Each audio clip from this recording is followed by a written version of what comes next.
Hi everyone, welcome to estudy.in. So in this video we will cover the topic wrapper classes in Java. Okay, so and if you have not subscribed to my channel estudy.in, please do so, and please watch the video till the end because there is an exercise for you in the end of the video. Okay, so now we understand what is a wrapper classes. What is a wrapper class? Basically, to understand the concept of a wrapper class, let's actually take up the example from a real life. Let's suppose we have a gift, okay, and if you have a gift, you can give it as it is without wrapping it in a beautiful paper. But if you wrap it in a beautiful paper, it what happens is it creates more impact. It looks more beautiful when you give it to someone. So the same concept is here in wrapper classes. We can understand that we have primitive data types, but when we want to make them more powerful, so we wrap them in their corresponding wrapper class, and then hence they become objects which are more powerful than primitive data types, because objects have certain methods so which let us provide more functionality. So that is why we have this concept of wrapper classes. So we can understand that they act as wrappers to primitive data types so that the primitive data types can be accessed as objects. So simply put, they allow primitive data types to be accessed as objects. Okay, now understand that wrapper classes are part of java.lang package, so they are available to us because this package need not be imported.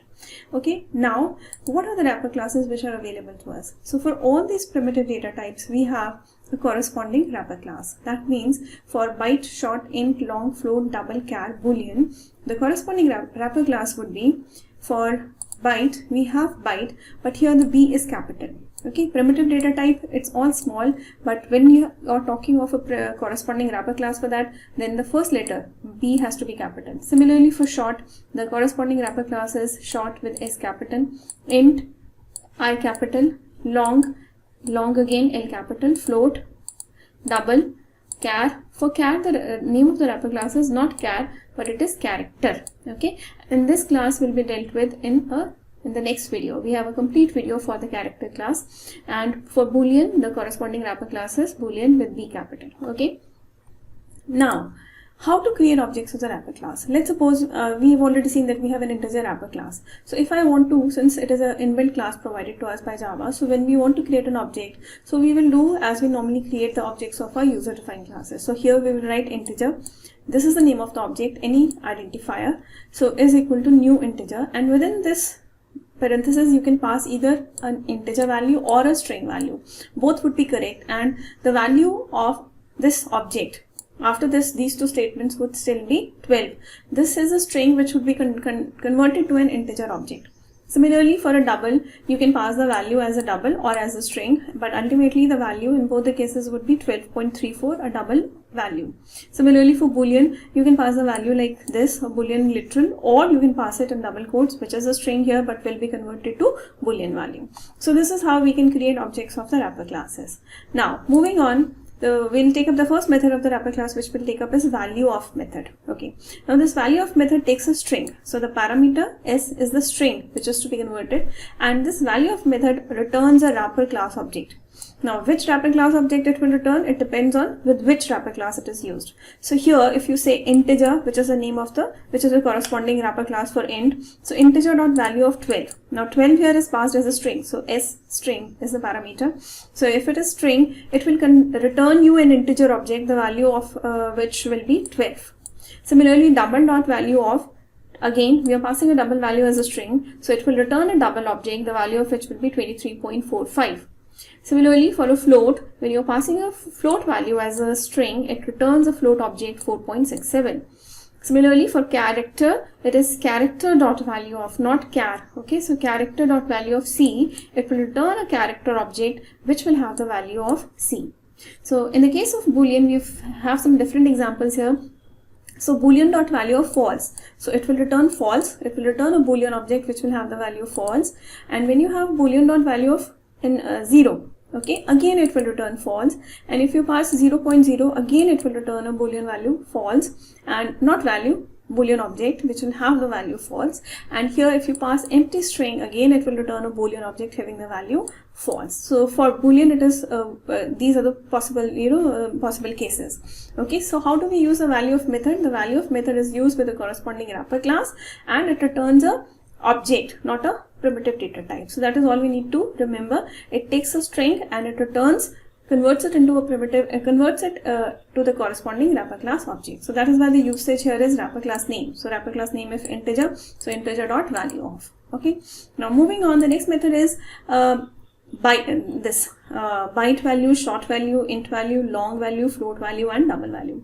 Now we can remember it that it is used to convert a wrapper class object to a primitive data type. Okay. So how do we use it? Let's suppose we have a wrapper class object OB. Integer OB is equal to new integer. Now, if we want to convert, if we want a double value of this object as a primitive data type, so we will write ob.doubleValue. So when you say ob.doubleValue, here if you notice V is capital. Okay, so double value V is capital. The first is all small, the name of the primitive data type, and then value. So it tells us that so here it tells us that it returns a primitive data type, because you can remember it this way, that byte, okay, small, so it returns a primitive data type. So here the value returned would be 12.0, not 12, because we are returning the integer object as a double value, so 12.0. Similarly, when we say ob.float value, it will return 12.0.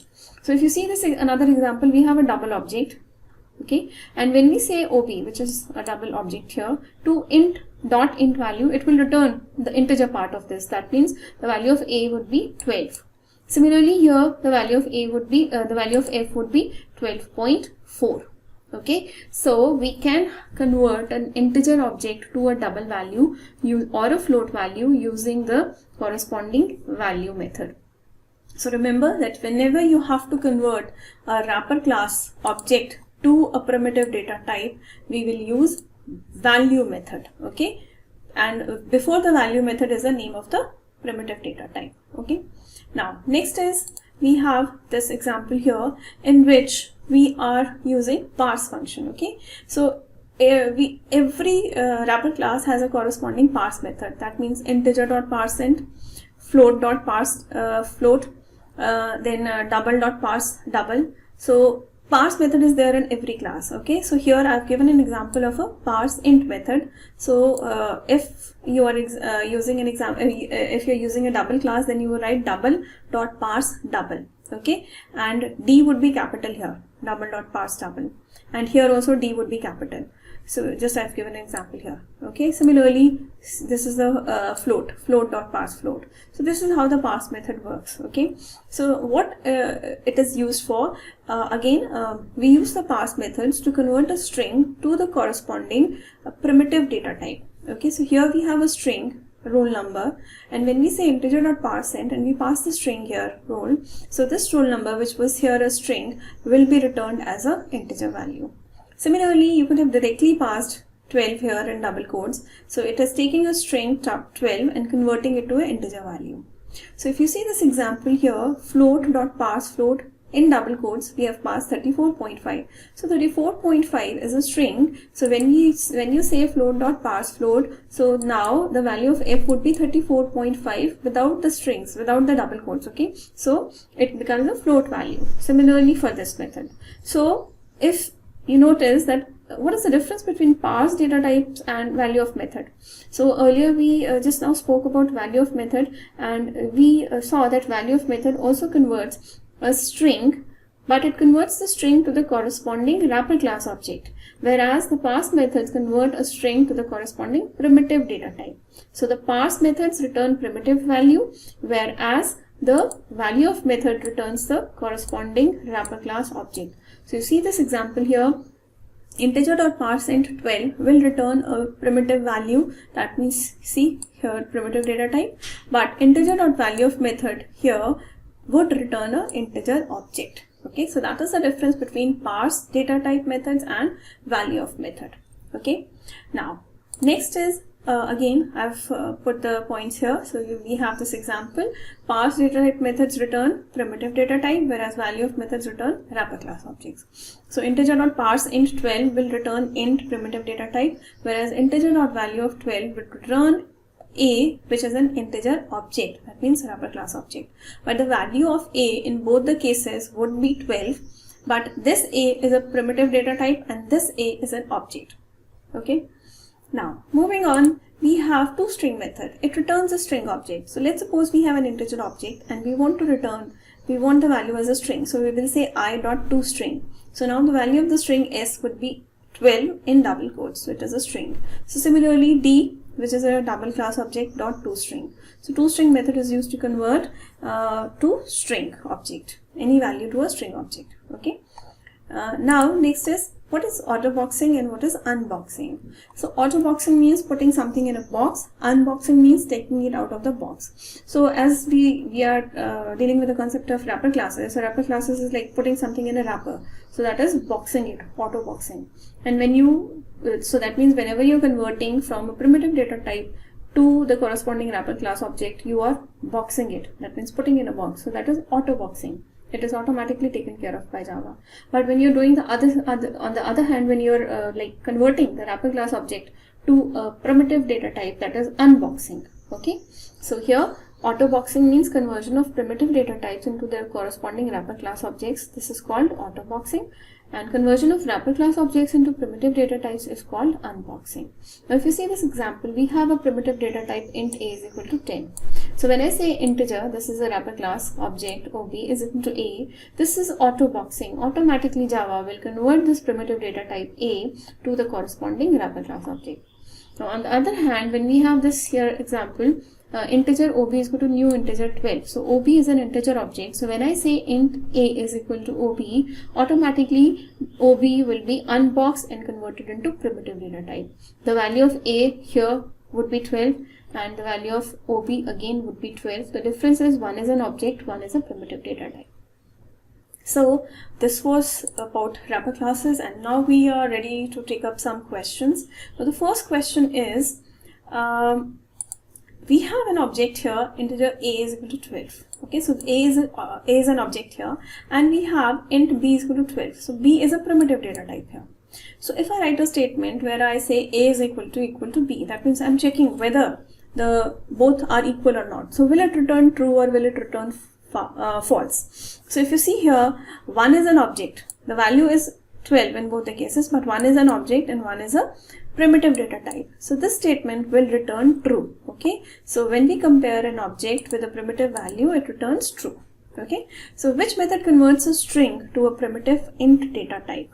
Which method converts a string to a primitive int data type? So for this we can say integer.parseInt. So when you pass a string to integer.parseInt, it will convert the string to a primitive int data type.